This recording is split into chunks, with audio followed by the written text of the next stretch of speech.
Iran के दक्षिण पूर्वी सिस्तान बलूचिस्तान प्रांत में एक कोर्ट के भीतर आतंकवादियों ने हमला कर दिया, जिसमें 9 लोगों की मौत हो गई और 22 लोग घायल हैं। मरने वालों में 3 हमलावर भी शामिल हैं और हमलावरों ने कोर्ट बिल्डिंग पर गोलियां बरसाई, ग्रेनेड फेंके। नमस्कार, मैं हूं आशीष त्रिपाठी आपके साथ। और ईरान की इस्लामिक रेवोल्यूशन गार्ड्स कॉर्प्स यानी IRGC ने एक आधिकारिक बयान में कहा कि उसके जमीनी बलों ने मौके पर पहुंचकर स्थिति को नियंत्रित किया और 3 आतंकवादियों को ढेर कर दिया। IRGC ने यह भी आश्वासन दिया कि हालात पूरी तरह से काबू हैं, नियंत्रित हैं। सुरक्षा बल चौकसी बनाए हुए हैं। प्रांतीय प्रशासन ने लोगों से यह अपील की है कि वे न्याय विभाग और उसके आसपास के क्षेत्रों में जाने से बचें। न्यायपालिका के मिजान ऑनलाइन पोर्टल के अनुसार ये अज्ञात बंदूकधारियों ने दक्षिण पूर्वी सिस्तान बलूचिस्तान प्रांत की राजधानी जाहेदान में न्यायपालिका केंद्र पर यह हमला किया और इस दौरान आतंकवादियों ने कोर्ट पर ग्रेनेड से भी हमला किया। आतंकी हमले में 5 लोगों की मौत हुई है, 13 लोग घायल बताए जा रहे हैं। वहीं सरकारी समाचार एजेंसी IRNA ने हमले के दौरान 3 आतंकवादियों को मार गिराए जाने का दावा किया। जिस जाहेदान शहर पर हमला हुआ वो तेहरान से लगभग 1200 किलोमीटर दक्षिण पूर्व में स्थित है और ये एक अस्थिर क्षेत्र का हिस्सा है जो लंबे समय से उग्रवादियों, मादक पदार्थ तस्करों, अलगाववादी समूहों की गतिविधियों के कारण अशांति का केंद्र रहा है।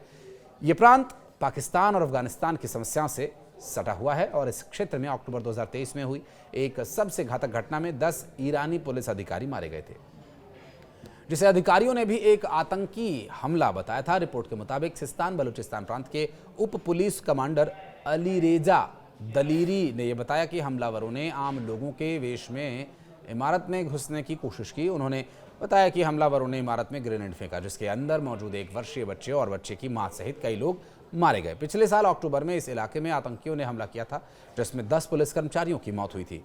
वहां की मीडिया रिपोर्ट्स के अनुसार हमले की जिम्मेदारी जैश अल अदल नाम के बलूच जिहादी समूह ने ली थी और ईरान में सक्रिय यह है, पाकिस्तान की सीमा पर स्थित है। एक रिपोर्ट के मुताबिक हमले की जिम्मेदारी जैश अल जुल्म नाम के आतंकी संगठन ने ली। ईरान पहले ही इसे आतंकी संगठन घोषित कर चुका है।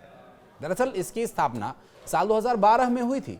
ये संगठन ये दावा करता है कि वो ईरान के सिस्तान बलूचिस्तान प्रांत के सुन्नी मुस्लिम समुदाय के अधिकारों की रक्षा करता है और ईरान दावा कर रहा है कि जैश अल जुल्म को पाकिस्तान का समर्थन हासिल है। और इस खबर से सवाल ये उठने लगे हैं कि क्या इजराइल ने ईरान के अंदर अपना प्रॉक्सी प्लान एक्टिवेट कर दिया है? क्या ईरानी सरकार के खिलाफ विद्रोही गुटों के सक्रिय होने से ये हो रहा है? क्योंकि मोसाद के बड़े ऑपरेशन के बाद अगला चरण विद्रोहियों से हमला करवाना था। जिस तरह ईरान ने इजराइल पर हमलों के लिए हिजबुल्लाह और हूतियों का इस्तेमाल किया, क्या उसी तरह से इजराइल अब इन गुटों का इस्तेमाल कर रहा है? दरअसल जैश अल अब्दल बलूच विद्रोहियों का गुट है। 2012 में जब ये अपने अस्तित्व में आया तो सुन्नी मुसलमानों और बलूच पहचान वाले विद्रोहियों का ये सबसे बड़ा गुट एक्टिव हुआ और यही माना जा रहा है कि इस गुट का मुखिया अब्दुल मलिक मुल्ला जादेह है। पाकिस्तान और अफगानिस्तान की सीमा के पास ये एक्टिव रहते हैं और सुन्नी मुस्लिम बलूच अल्पसंख्यकों का यहाँ घर भी है, जो लंबे वक्त से आर्थिक हाशिए पर होने की वजह से, साथ ही राजनीतिक बहिष्कार होने की शिकायत भी करते रहे हैं। और इस प्रांत में ईरान फोर्सेस अदल लड़ाकों के बीच अक्सर झड़प होती रही है और जब ईरान और इजराइल की जंग शुरू हुई तब भी ईरान के अंदर मोसाद के द्वारा विद्रोही गुटों को एक्टिवेट किए जाने का प्लान तैयार कर लिया गया था। यानी इजराइल ने उसी नीति को लागू करने का प्लान तैयार किया जिस नीति से ईरान इजराइल पर हमला करता रहा है। ईरानी खुफिया एजेंसी ये भी मानती है कि जाहेदान के हमलों के पीछे इजराइल की खुफिया एजेंसीज हो सकती हैं और ईरानी मीडिया की रिपोर्ट्स में यह बताया गया कि जैश अल अद्दल का इजराइल कनेक्शन भी है।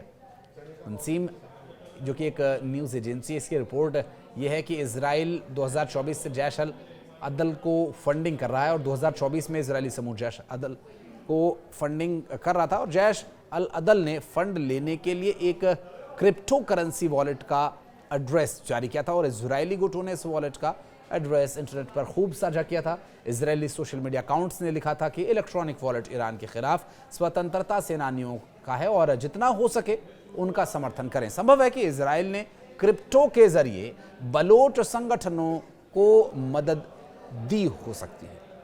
अब ये पाकिस्तान के खिलाए पिलाए गुंडे जो आतंकवादी बनकर आए हैं ईरान में हमला कर रहे हैं, या फिर ये मोसाद का कुछ काम है। बहरहाल दावा तो दोनों ही तरफ से किया जा रहा है, या फिर हो सकता है कि इसमें कोई तीसरा एंगल भी हो। इस पर अगर कुछ कहना चाहें तो कमेंट सेक्शन में आकर जरूर बताइए। धन्यवाद।